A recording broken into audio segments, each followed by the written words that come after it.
Good morning, everybody. Hope you're doing well. Yeah, as you can see, I'm definitely not going for my walk today. I woke up this morning just not feeling right and so forth.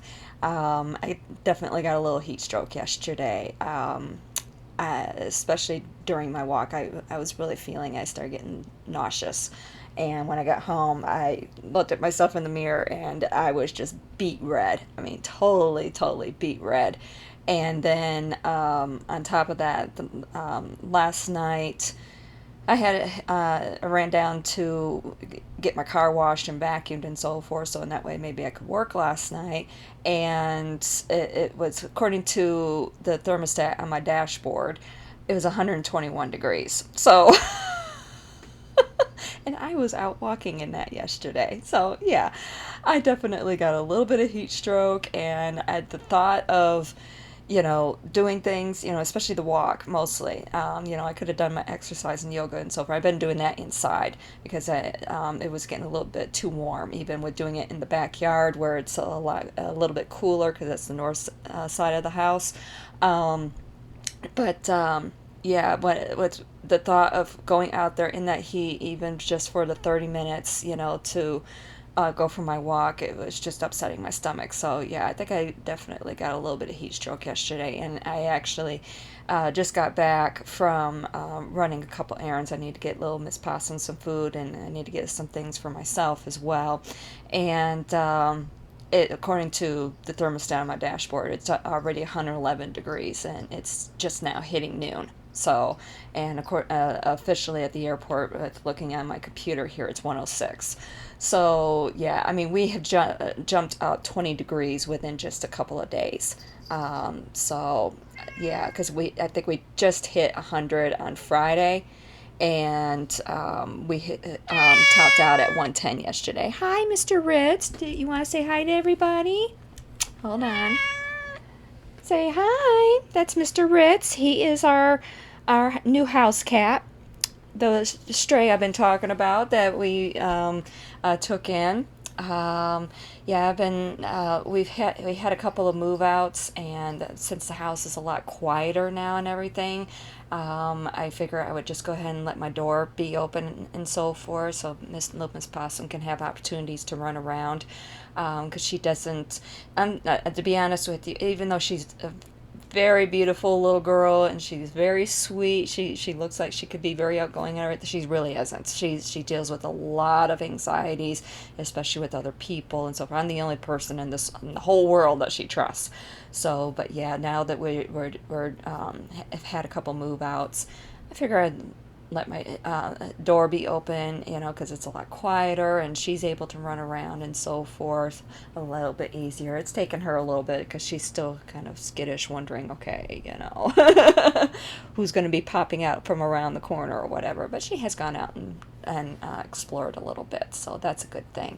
So, but yeah, I figure I'd just leave the door open, and we do have the other two cats. One of them is sleeping in the cat tree in a very interesting pose right now. He's kind of halfway on his back with his one leg up, as much as say, open for business. Definitely not PG rated video right now. And then, yeah, Mr. Ritz, he's a tuxedo cat, so that's why we decided to name him Ritz. His official name is Mr. Ritz Bond. I know, what a crazy name, but it works. He likes his name, and he's very playful. He's very young.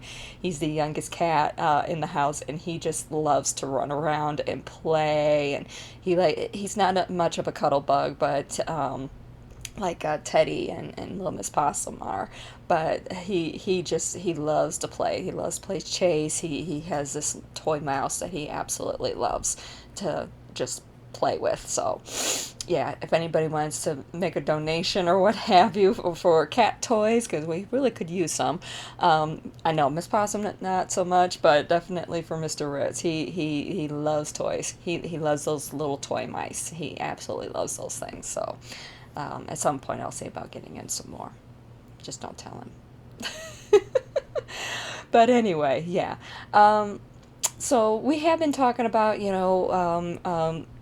creating, thinking about the sort of person that you want, what sort of person you envision that you would like to be, based on all the different aspects of different actual people or fictional characters, or what have you, that you're drawn to, maybe admire or what have you. Maybe it's a superhero, like Wonder Woman. Growing up, I absolutely loved the Wonder Woman TV series, mostly with Linda Carter. I was really drawn to very strong willed women, like Wonder Woman, Princess Leia. Even though I'm not a fan of Star Wars, I really love Princess Leia.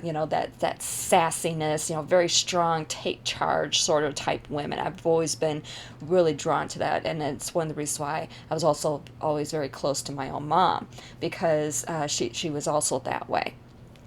Which has always been very, very important for me.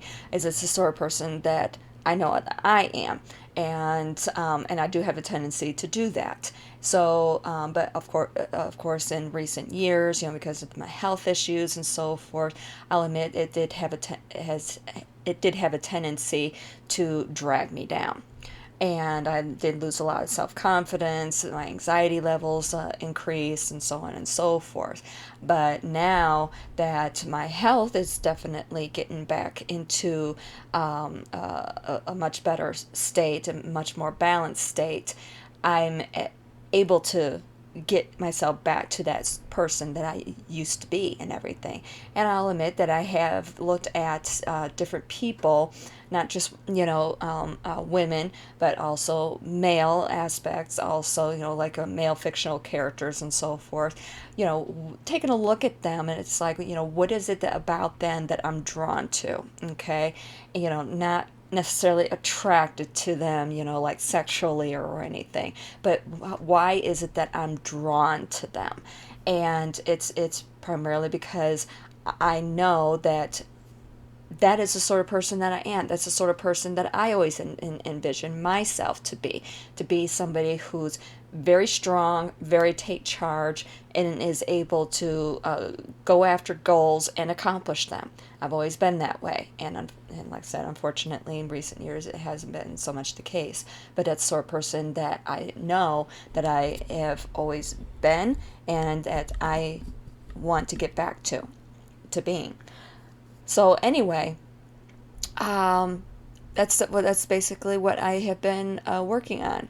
Is especially now, that my body is finally getting back to the way it should be and everything, basically very healthy and everything.